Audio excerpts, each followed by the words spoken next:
Testing, testing. Hello, hello. Can you hear me? I can hear you. Can you hear me? I can hear you. Cool. Let's go. Whew, what a week it's been. Truly. I'm Alex. And I'm Emily, and welcome to What a Week. You want it, we got it. We're bringing you news by zillennials for zillennials. Let's dive right in. So I feel like a lot of entertainment / internet culture stuff happened this week, especially Yeah. around Twitter. Like internet culture was just going off this week. I mean, so much was trending on Twitter, and one of the things that was trending, or one of the people that was trending, is Chrissy Teigen. Mm-hmm. So she was Yep. criticized for tweeting a story about the time she accidentally spent $1,300 on a bad bottle of wine, because that's really relatable. Um, God. so it all started like she kind of, well, she didn't kind of, she started this herself. So let me read Yeah. the tweet or the thread at least. So she goes on Twitter on February 3rd and she says, "What's the most expensive thing you've eaten that you thought sucked?" Then she goes, "One time, John and I were at a restaurant and the waiter recommended a nice Cabernet. We got the bill and it was $13,000. How do you casually recommend that wine? We didn't even finish it and it had to be cleared." Mm-hmm. So I think it's funny that she responded to her own tweet about it. It's like no one asked. Yeah. Exactly. It's just like she set herself up for this. Like she tweeted that question knowing that she wanted to tweet her answer for it.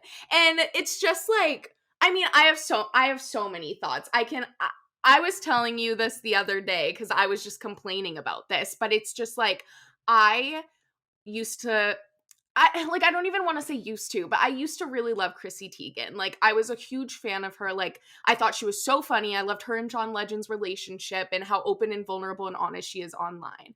But I've just been finding, especially maybe it's just been so heightened because in this past year with COVID and everything, we've just seen the discrepancy in how people are able to live. I mean, people are literally living paycheck to paycheck. People don't have health insurance. People are so scared because of what's going on. And it's just like she goes on Twitter and she's like, hee hee, like I spent 13,000 on wine, haha. And it's like, I've never seen 13,000 in my life. Like I don't, it's just so crazy. And it's like, I was telling you too, I think one of the first moments where I've noticed how tone deaf she was when Biden was elected officially. Like the results came in that Saturday. Mhm. And I know here in Hillcrest in San Diego, like I was driving on the streets, everyone was honking and celebrating. And the same thing was happening in West Hollywood.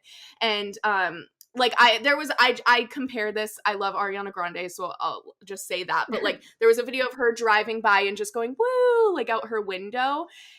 But Chrissy Teigen, videos come out of them like atop their car outside of the like the what's that called? The sunroof, Oh like yeah. just sitting outside their car. Everyone's crowding around them. They're waving like royalty. They have no masks on during a pandemic. And it's just like, what is happening? Like, why are you, this isn't about Oh, it's not you. And about you. it's just like, I love and appreciate when people use their platform for good. And I do think she was very vocal about voting Biden and getting Trump out of office, which was so important. The fact that she would be fine if Trump was elected again. Like it's just like she's not I appreciate her using her platform, but I don't like that she uses her platform to be like, "Hey, we're the same." Like you and I were like totally in the same position right now, which I feel like she often does. And that's like such a good point because I feel like, so obviously people were saying that these tweets were tone deaf. I do want to point out she never said when she spent the $13,000 on wine. It could have been yesterday. It could have been 5 years ago. We don't know. She didn't specify. Still, what the fuck? um, but I think that also, like, you bring up a good point about how like Chrissy Teigen tries to be relatable. It's kind of like Jennifer Lawrence. She tries to be really relatable, and that's part of the reason Yes. people like her. And I think that's also part of the reason why Chrissy Teigen gets so much hate, because anytime Chrissy Teigen tweets anything, she could literally tweet like, "I had such a great day today," and people are like, "You had a great day? People are dying. People don't have food." And it's like those are very valid points, but people will always Right. find a way to fight with her, or just certain celebrities in general, I think. But I think what sets her apart is that she her brand is kind of about being relatable or being more about real celebrity, and that's kind of like when she does, like, reveal, like, "I'm fucking loaded and I'm Chrissy Teigen," people are like, "Wait, but, like, you're supposed to kind of, like, be one of us." And I think that's such a difference too because, like, the Kardashians, Kim Kardashian and the Kardashians, and since the beginning of their show and since they first came out into the spotlight, they've never tried to be relatable.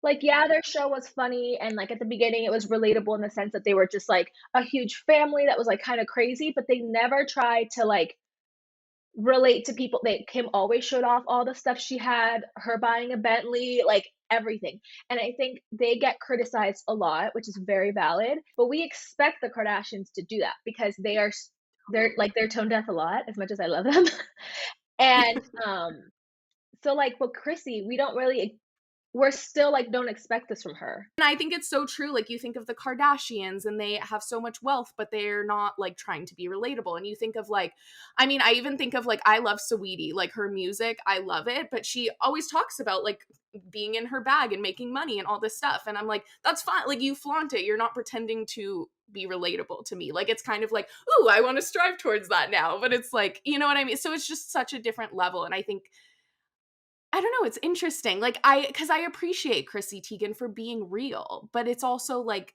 there's so much that comes with being real, and it's so easy to criticize when you see realness not no longer pertaining to you, I guess. Yeah, and that's a really good point because I feel like with Chrissy or Jennifer Lawrence or people that are seen as more like relatable celebrities, it is kind of like a double-edged sword because they're damned if they do, they're damned if they don't. If they say something that's like super relatable or whatever, it's like, well, what do you mean? Like you're fucking rich. But if they show off their wealth, people are like, but you're trying to be relatable. And that also makes me think it's like, well, are people just getting mad that the people we know are rich are rich? I think it boils down to the tone deafness, and like I said, I've just been seeing it so much more recently. It's very frustrating to see as we're all waiting for stimulus checks that may not come at this point, to see her be like, "Oh, 13,000 for wine," and we put a tweet on our Instagram that was like, "Oh, like, it's relatable. I spent that much, like, On just to sit tuition. at home." Yeah, on tuition just to, like, be behind a computer screen, and it's like that. I mean, that's just a case of, like, can we please tax the wealthy and can we please make college free? Like, it's just we're Yeah, on such different levels and it's just so heightened at this time, I think. I completely agree with you.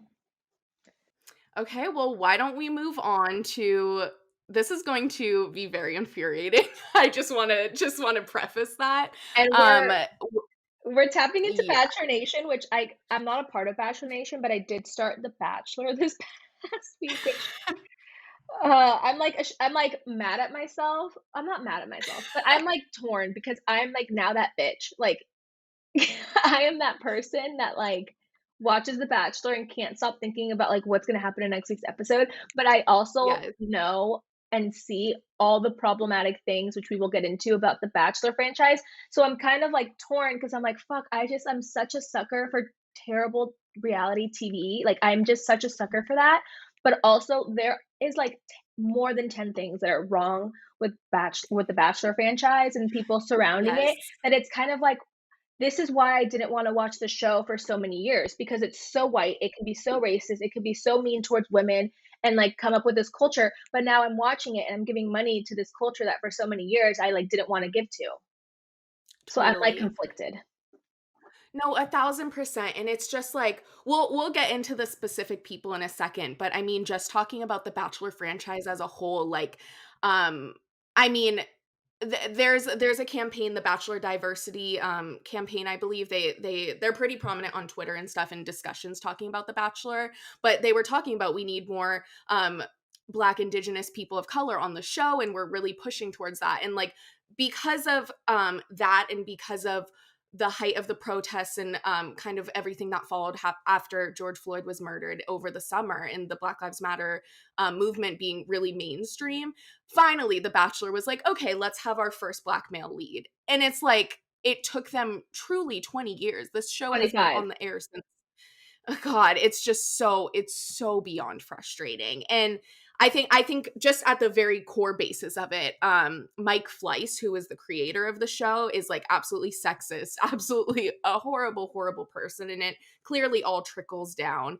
Um, But let's get into this season in particular. So I guess we should say spoiler alert for Yeah. this. Yeah, there's So gonna be let's yeah, spoilers.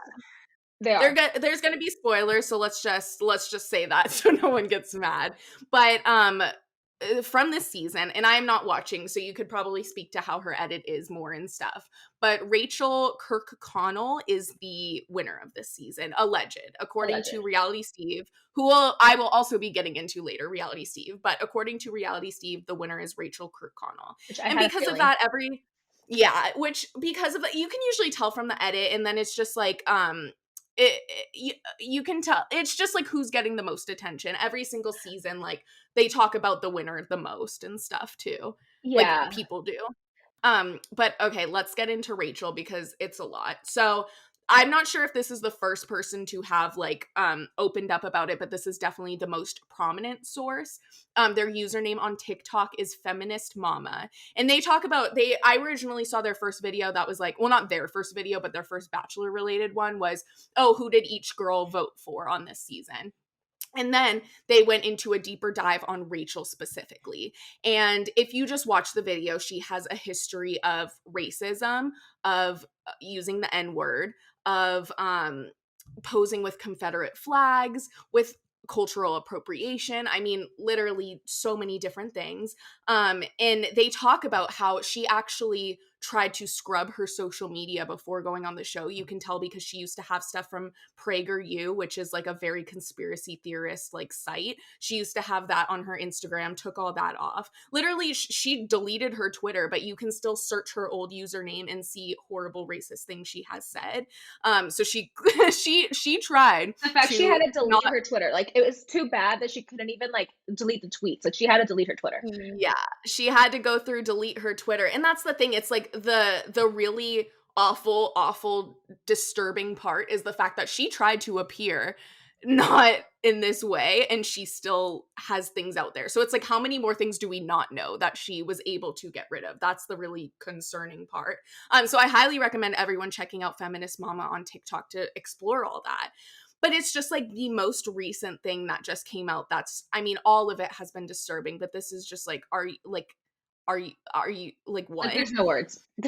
There's no words. So she in college, which I believe she's our age, she's around She's 24. 24, so she's our Um, age. she was part of Greek life and she went to what is called the Old South Ball, which is put on by a fraternity, Kappa Alpha, which I will say Kappa Alpha is known notoriously for being racist. I think they're like prominent leaders like Robert E. Lee within their fraternity. So this is like racism is truly embedded in part of this fraternity. But at this particular school they put on a annual Old South Ball, which you can kind of guess by the name. Basically it's held at a plantation and everyone dresses up as plantation owners, which for context, I mean, plantation owners were slave owners back in Old South days. So it's cosplaying as literal slave owners, which Rachel attended. There's photo evidence of her in attendance wearing one of those dresses.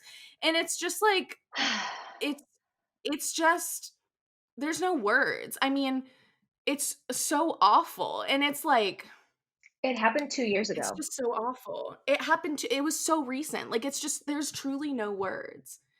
What was your feeling when you saw that or like what all this? So, like, when I was watching this stuff started coming out last week, and it kinda blew up on Saturday, and so it's just, like, when I was watching the show, like, I knew from the beginning, like I said, Rachel, Abigail, and Brianna would go really far, top 3, and they don't really, like, they don't really until last week's episode, they didn't really give Rachel a lot of, like, I don't wanna say screen time, but they didn't really give her a lot of screen time, or any time she was on screen, she was portrayed as, like, well, like, all these 3 girls that I mentioned, Brianna, Abigail, and Rachel, they were all portrayed as, like, really, like, nice, like, more quiet, like, they weren't involved with the drama within the house, which was a lot, and they were, like, you could tell they were, like, smitten by Matt, so they were seen in a good light, especially Rachel. She was just seen as, like, a nice, like, girl, down to earth a little bit. She said she hasn't spent more than $40 on shoes. I roll. That's a lie. I was surprised because, like I said, like, they hadn't really put her in any negative light up until that point. However, I do wanna say that in a teaser for an upcoming episode, I saw Matt talking, like, there was a short clip of Matt talking to Rachel about race.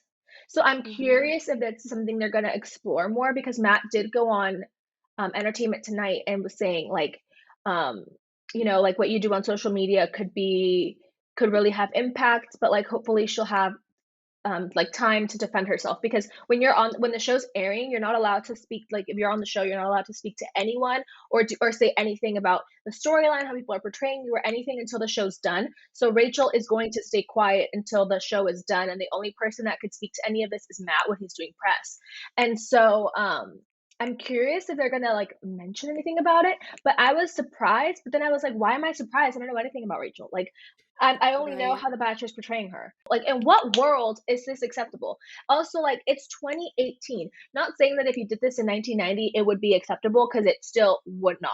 But it's like, you Mhm. should know, especially in 2018, that going to a plantation and having a Southern ball where you're dressed as plantation owners is not acceptable. In what world is that acceptable?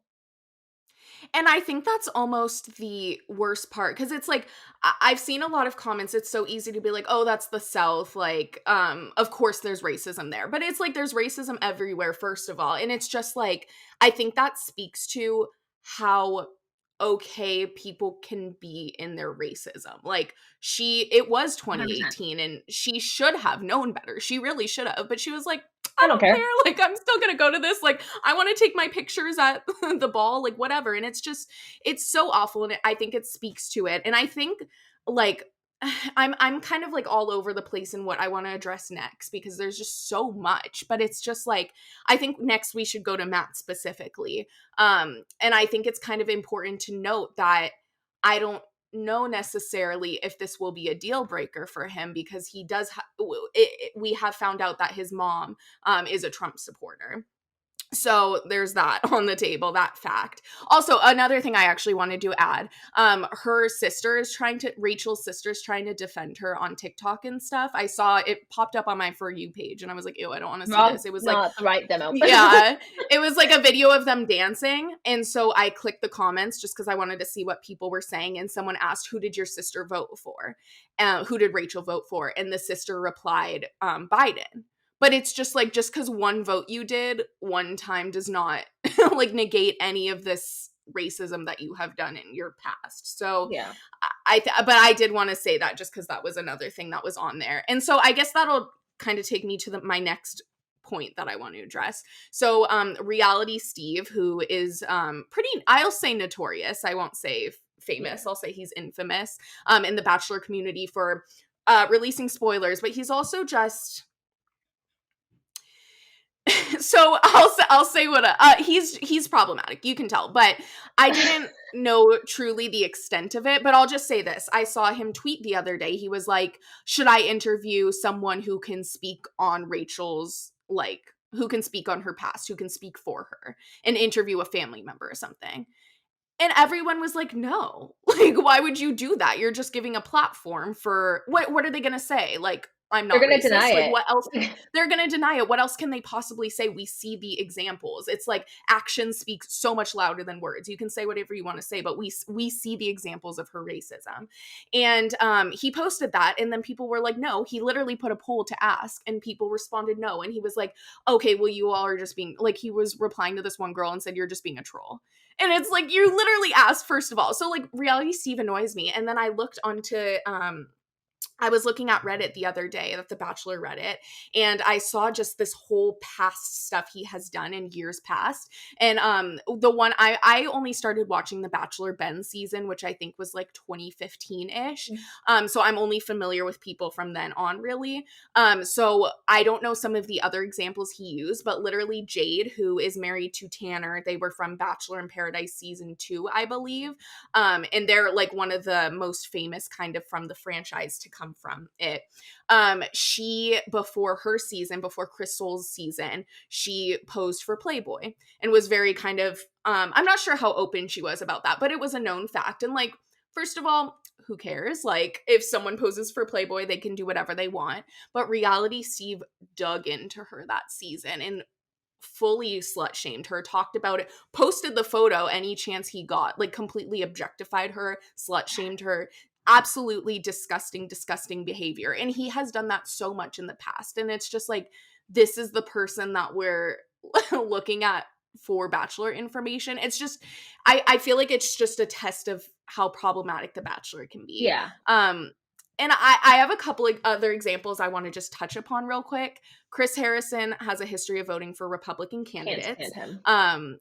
I want to talk about, I mean, Colton, we talked about on our show before how the recent news came out that he was stalking his Cassie, who was the winner from his season, and that she filed for a restraining order against him. So it's just like, then our next lead after Colton was Hannah Brown. And in 2020, I believe this was May 2020, She said she the used N-word. the N-word on like a TikTok video. And it's just like, it kind of goes to what you were saying, like, why didn't she know better? And it's kind of like, well, like, I don't understand how she, like, her doing the video saying it means she says it in her private life. Like, Yeah. it just, like, it's very frustrating. And I think she got away too easy. I She think did get she, away too. She's fine now.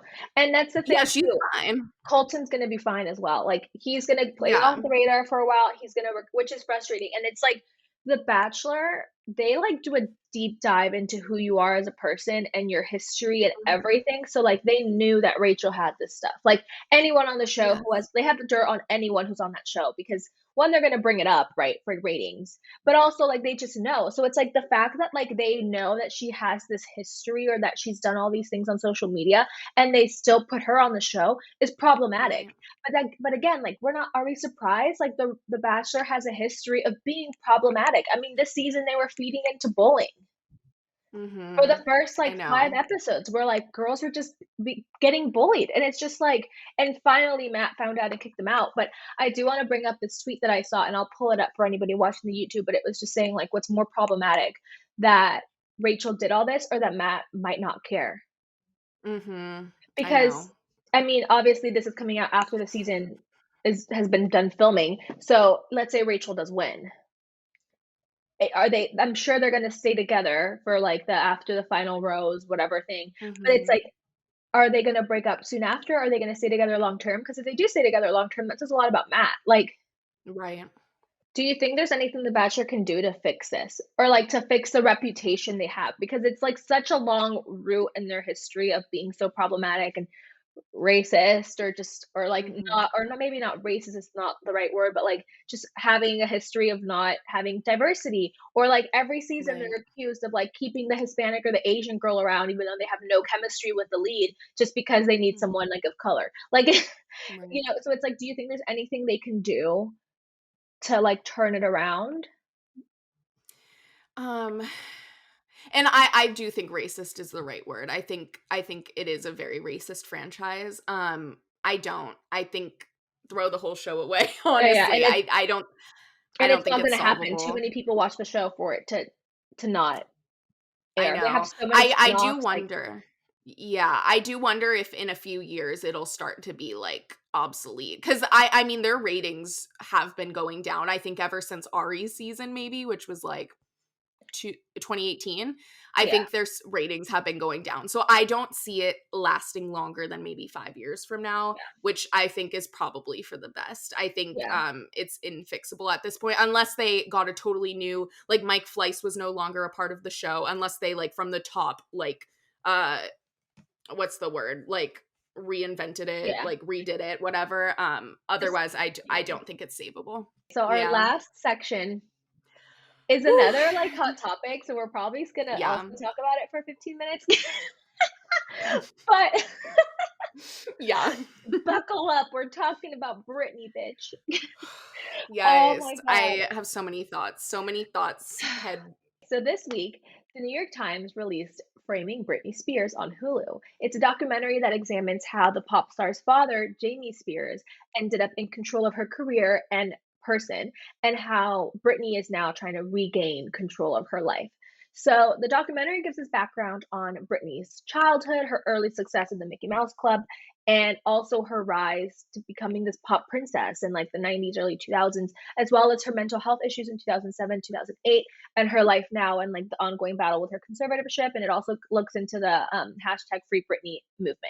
So a lot was revealed in this documentary. It's like an hour and a half. Like I said, Yeah. it's on Hulu. And I wanna we want to talk about some of our key takeaways. There's a lot of key takeaways in this. So the first one, okay, so when she blew up in the 90s and like the early 2000s, she was very people really sexualized her and like kind of and not kind of Mhm. they slut shamed her and people were always like talking to her in interviews about her boobs, about her virginity, about her sexuality, and kind of like making it seem like they were basically saying like you're slutty, like why are you dressing Right. like this, and they also like something the New York Times pointed out is like Britney came to fame and like blew up around the time of Bill Clinton and Monica Lewinsky when like everyone was slut shaming Monica Lewinsky.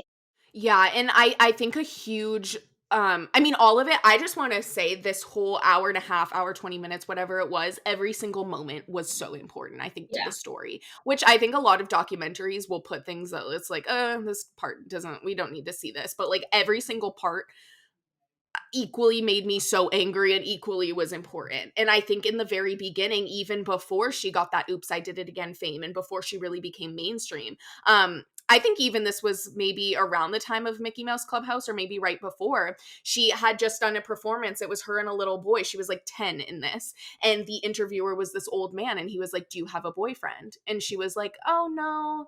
And he was like a 10-year-old. And he was like, well, what about me? And she's like, I don't Oh know. no, And because it's just she said like, no because they're mean. And he said, yeah. well, how about me? I think he was referring to like mean, like, and then she's like, I sometimes. feel like it was like a double Yeah. entendre of him saying, well, what about me? Which is like so fucking creepy. Like to say that to any woman in any interview, but especially a 10-year 10-year-old. old. She was so And yeah, it's just like from the beginning, she was so hypersexualized, and it's very frustrating because she had no control of that narrative. Like she was, of course, like of course, like her doing the "Oops, I Did It Again" was a sexual like. the Of course, it song, was like yeah.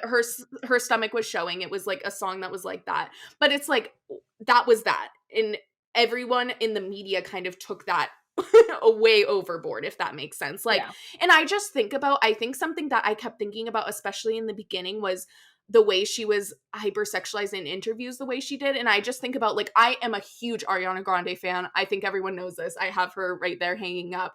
But it's just like, I love, for example, her new album, and it's very sexualized. And I think about how people didn't take that and run with it and make that her Mhm. whole thing. But for Britney, her whole personality, it seemed, and everything she was asked about was something hypersexualized, which is Yeah. so it's absolutely it was just so infuriating. Like I Yeah. was angry, angry, angry watching it. And it's like and she would say like, well, like she would kind of try to defend herself. Like they would literally ask about her breasts on interviews and it's Mhm. just like why is it a topic for discussion? They're like, are you a virgin? Like why are you point blank asking that? Like especially like you're not Right. asking the boys that, and that also brings me up to my next topic, which is Justin Timberlake, who I've Oh kind my of god. been over. Okay, first of all, I love Justin Timberlake's music. Mhm. Especially his music from like 2000, 2000 like 10s, you know? Yeah. I'm kind of over him as a person. I am over him as a person. I've been over him for a while, but this documentary was the last straw, you could say. They talk Mhm. about her relationship with Justin and how it ended, and how he basically said that she cheated on him. He implied that she cheated on him or did something that really broke his heart. And I want to point out, I did my research. There's no evidence besides Justin saying this that she ever did anything to cheat on him, that she was ever unfaithful to him, or that or like we know nothing of what she did to break his Mhm. heart except what Right. Justin says. It's like Justin took control of the narrative. He literally in the Crimea River music video has someone who looks like Britney go in Mhm. and like so basically villainizing her, and it's just kind of like people were then talking so much trash about Britney and making her seem like a terrible person. And it's like when it's like we don't know what's true, we don't know what isn't. Well, we're just believing Justin Timberlake. And he also did Right. something very terrible at the Super Bowl when Janet Jackson was I was gonna bring that up, the Super yeah. Bowl halftime that Janet Jackson was the star of, and she brought in Justin Timberlake, and he pulled her freaking top off. And you know who got Mhm. controversy? Janet Jackson. Do you think she I wanted her boob in front of the whole country? No. Is Right. she the one who took it off? No. I think about that so much because it's like Janet Jackson was completely seen as this like awful person after that. Or I mean, Yeah, her career essentially got ruined after that. And it's like Justin Timberlake, no, that was not part of that narrative whatsoever. No one no. brought up him. No one said he did that. No one, and it's just like it's so. I'm so angry just like thinking about this and talking about this because it's like the way that like, it would have been so easy for Justin Timberlake to say something to not do that to Britney Spears and to say something in defense of Janet Jackson, and it would not have been as bad for Britney or for Janet. But he Exactly. decided not to. He just was like, "Yep, let's ride this out. Like, this is helping my image." And it's just like, oh Yeah. my god, it's like And actually so beyond. it's so frustrating, and so not a fan of Justin Timberlake anymore at all. Mhm. And then also Yeah. another thing, her 2007, 2008 was a very difficult year for Britney Spears. I think the whole world knows that. There's people have Mhm. really capitalized off her downfalls or off her in general. People have capitalized off her. But it's really sad to see. I mean, I'm not gonna lie, 2007 is a year I got sucked into pop culture because of everything happening with Lindsay Lohan, Paris Hilton, Nicole Richie, Britney Spears. Like it was just kind of a train wreck of a year for pop culture, but also like a very successful year in the sense of the news that was coming up.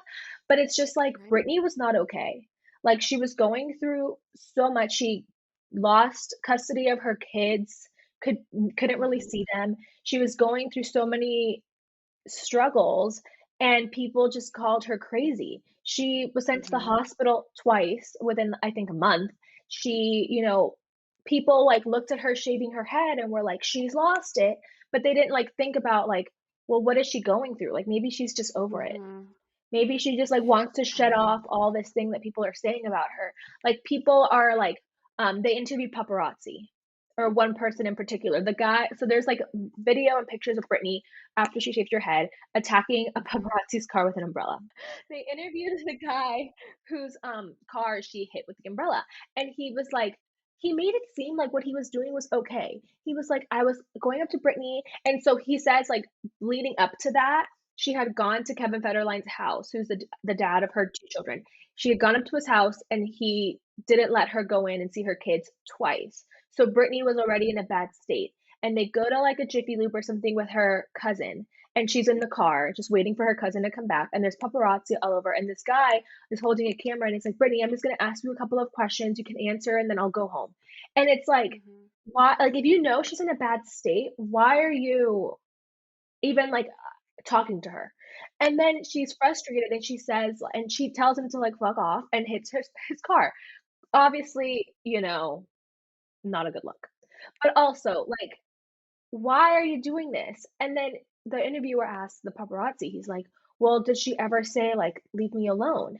And he's like, "Yeah, she'd say, like, 'Leave me alone for a day.'" And it's like, there's a video of Britney literally saying, "Leave me alone." Or when people are fighting, she's like, "I'm scared." And it's like, people never left her alone. It's like, people just went on and said she was crazy and, like, profited off this quote unquote meltdown, but they never thought, like, her mental state is not good. She needs help.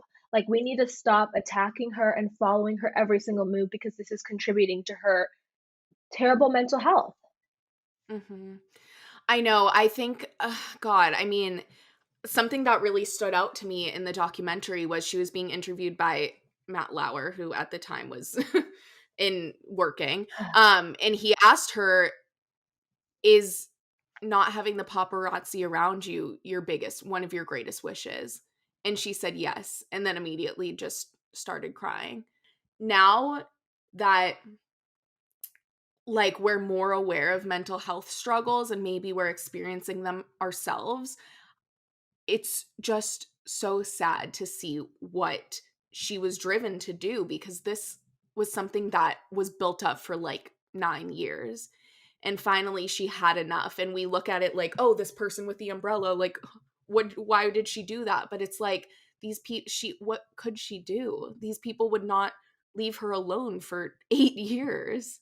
I don't know, it's just like, you really see her side when you're watching this documentary, especially.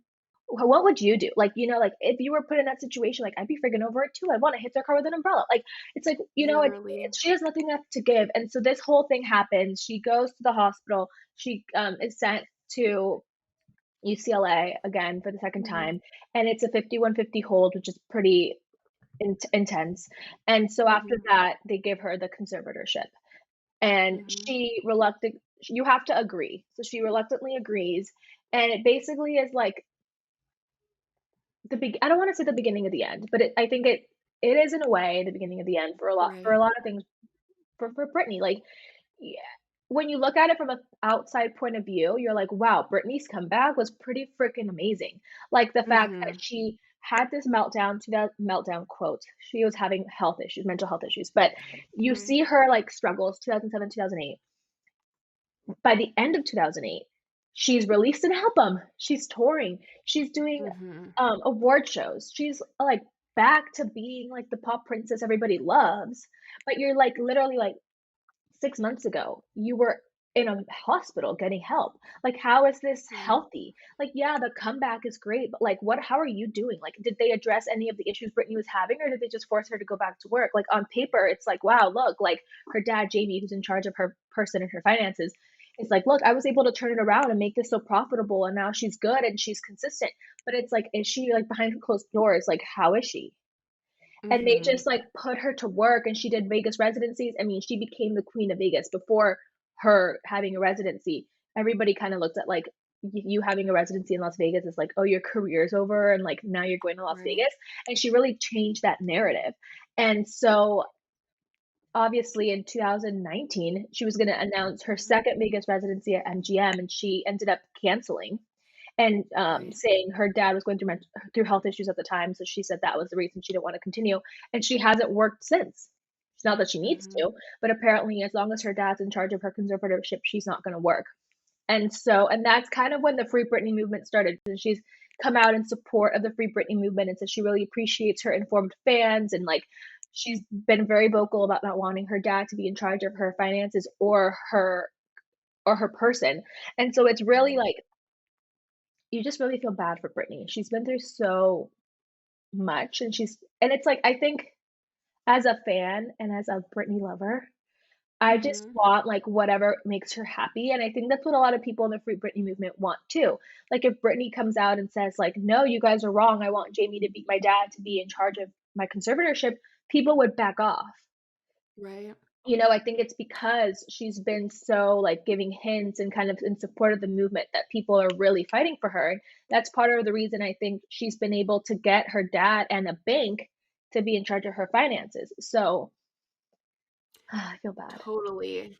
I mean, I just think, like, even when she was little, it's like, even when she was little, she didn't have control of what she wanted to do. Like, they were putting her into this Mickey Mouse clubhouse. They were doing all this stuff. She was under 18, like, she couldn't make her own decisions. And then I think it's so easy to just get wrapped up in this whole world. And I remember there was an interview, I want to say it was like 2004 maybe, and she just said, "Oh yeah, like, my greatest wish, I would love to have a family and maybe do this stuff Yeah, on the side." And then it's just like looking at when she was younger too, there was a part of the documentary where her father was like not really in the picture when she was younger, and he just said, "Oh, like, my daughter's going to be a star, I want her to buy me a boat."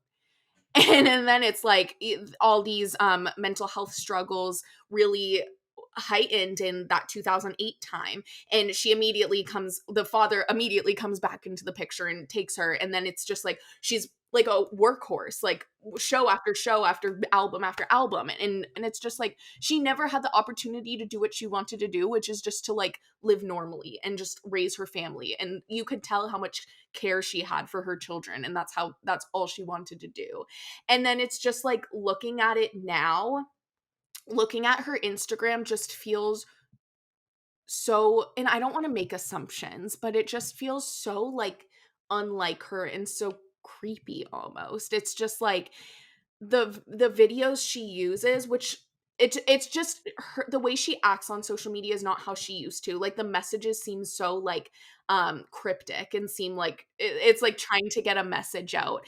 And I just noticed like she just doesn't look how she used to look. Like it's just it's concerning. It doesn't look like they're taking care of her if she is under someone's watch, or she's like being able to take care of herself, which I'm sure she wants to. And it's just it's I feel so bad, and it's just so frustrating that everything led up to this. Yeah, it really is so frustrating, and I mean, this is obviously the documentary is gonna get a lot of traction, and so it's just, like, gonna be really interesting to see how this unfolds. Hopefully, her dad isn't in charge of her conservatorship in the near future if that's really what Britney wants, but I think at the end of the day, it's like, she's been the industry of everyone has put the industry of Britney Spears at the forefront and care so much about the business that I just like the person. It really needs to be about Britney as a person.